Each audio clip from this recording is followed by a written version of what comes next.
By the time this election came, it marked an important milestone. The Third Republic had successfully made it through its first decade, and a tumultuous one at that. Throughout the 1870s, France's main two political factions, the Monarchists and the Republicans, had passed back and forth the executive power time and time again, both trying to permanently cement their influence. By the end, France was faced with a divided government, with both the Monarchists and Republicans doing their best to undermine the other. It was this next decade that would help determine which one of the two would win in the end, and which one would fall into obscurity.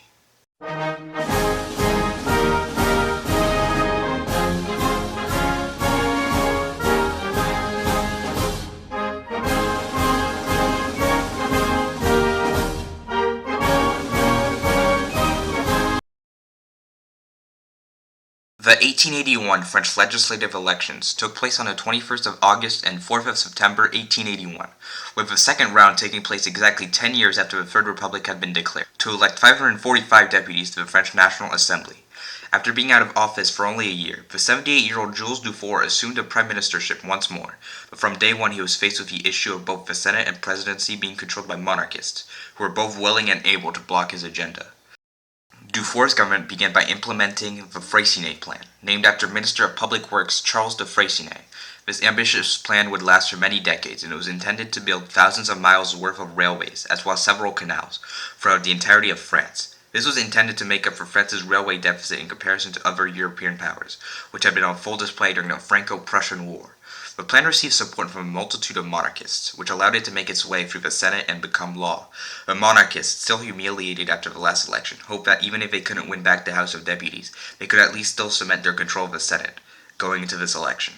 These hopes would be shattered in 1878's local elections, where Republicans swept countless races throughout the country, ensuring that the senatorial electoral college would be much more Republican than the one which had elected the first Senate in 1876. Eventually, the 1879 Senate elections came on the 5th of January, and it was a resounding win for the Republicans, as they captured 174 seats, a clear majority. This assured both that Macmahon wouldn't be able to use his monarchist allies to block legislation, or to get their approval to dissolve the assembly early. Faced by this new hostile situation, a defeated Macmahon opted to resign on the 30th of January 1879, setting in stone the Parliament's supremacy in French politics. That same day, both houses of Parliament met together in a joint sitting to elect a new president of the Republic.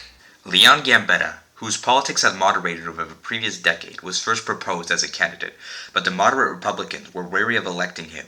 This clash did not last long, however, as a compromise was quickly reached.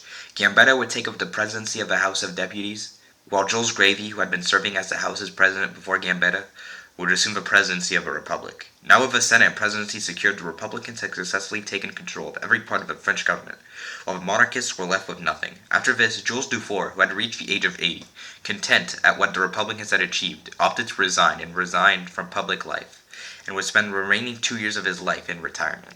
In Dufour's place, President Grévy asked the Minister of Foreign Affairs, William Waddington, to form a government, and he did so on the 4th of February, while still retaining the Foreign Affairs portfolio.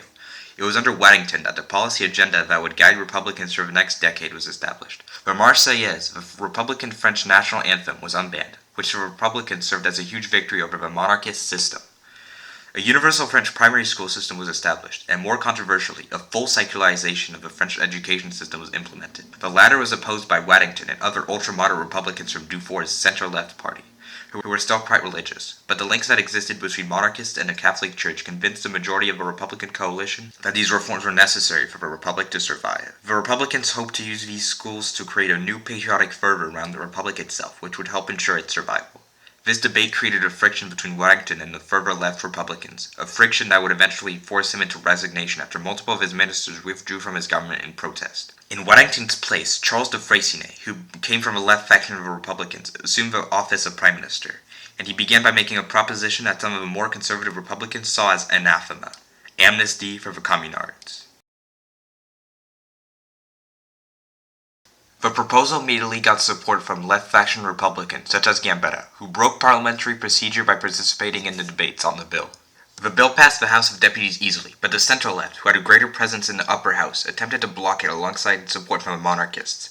But their efforts were in vain, as it passed on the eve of July 14th, the anniversary of the beginning of a revolution, which under another law passed by Freycinet's government became France's national holiday.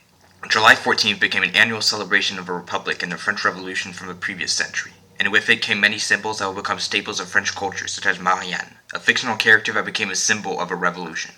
Despite all that he had accomplished, even Freycinet could not last in office forever, and he would resign on the 19th of September, being replaced by Jules Ferry.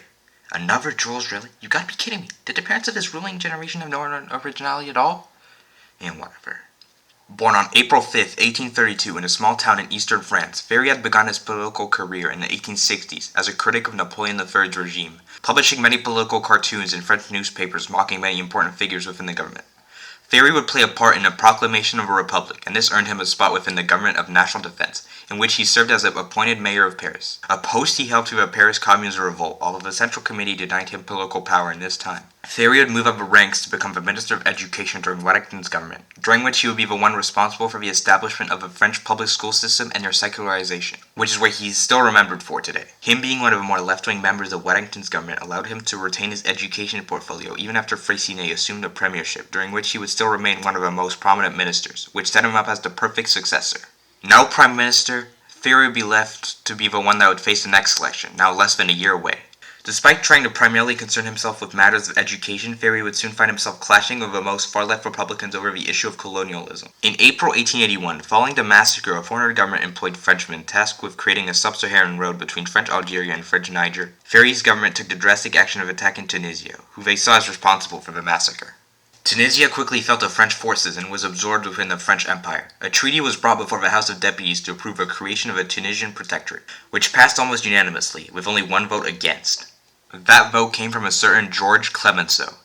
Born on the 18th of September 1841 in a small town in the Vendée region, Clemenceau started his career off as a journalist in the United States, arriving in June 1865, in which he thoroughly covered the early parts of Reconstruction. Clemenceau would return to France in 1869 and would begin to get involved in politics. Despite coming from a conservative Catholic background, his admiration of American democracy would make him buck the trend and become an adherent of Republican politics. Clemenceau moved to Paris, where he, like Ferry, would take part in the proclamation of a Third Republic on the 4th of September 1870. In the 1871 elections, Clemenceau was elected to the National Assembly for Paris, a position he would soon resign from. During the Commune's rebellion, Clemenceau would flee, returning to his hometown. He would return in July, after which he would be elected to the post-Commune Council of Paris, which he would soon become a president of. He would hold this position until 1876, when he resigned after being elected once more to the National Assembly from Paris. As a far-left member of Parliament, Clemenceau had frequently criticized the colonial policies of both the Freycinet and Ferry governments. Clemenceau accused Ferry of using the massacre as an excuse for something he was already planning on doing anyway. The tension between the Republicans and far-left were not limited just to colonialism, and tensions flared up even further when Clemenceau accused the Ministry of the Interior of attempting to rig the elections for the Republicans when the date of the upcoming elections was called. Clemenceau decided his radicals would run against the Republicans in the following elections, which lowered the Republicans' number of seats pre-election to 286. The Monarchists and the Bonapartists were also running again, but their limited voices in government prevented them from being as much as a force in the public consciousness as the radicals. Now let's see the results! For the third time in a row, the Republicans won, with their biggest majority yet. They won 411 seats, a massive gain of 125 since the last election. This was seen in the popular vote too, in which the Republicans won a gigantic 75.4%, a figure which would never be matched in any legislative election ever again. Clemenceau's radicals did well too, but not as much as they had hoped, winning 46 seats and 8.4% of the vote. The Monarchists and the Bonapartists each dropped to new lows, with the former only winning 46 seats and 7.7% of the vote, and the latter 44 seats with 8.5% of the vote, more than both the Monarchists and the Radicals, although translating to less seats. This election proved that the Republicans had succeeded in forging a popular Republican political force that allowed them to win in a huge landslide while implementing many of their policies. The Republicans might have been boosted by an additional 2 laws Ferry's government passed right before the election, one of which guaranteed complete freedom of the press, which even the monarchists dare not vote against, and another which allowed large public meetings to occur without government approval. Despite his huge victory, Ferry would not last in office for long, as a scandal which broke out over the Tunisia affair would force him to resign. He was replaced by Leon Gambetta, who finally succeeded in getting a fair shake at the prime ministership. Let's see if he will be able to successfully build on Freycinet and Ferry's legacy. Thanks for watching, and tune in next time for the election of 1885.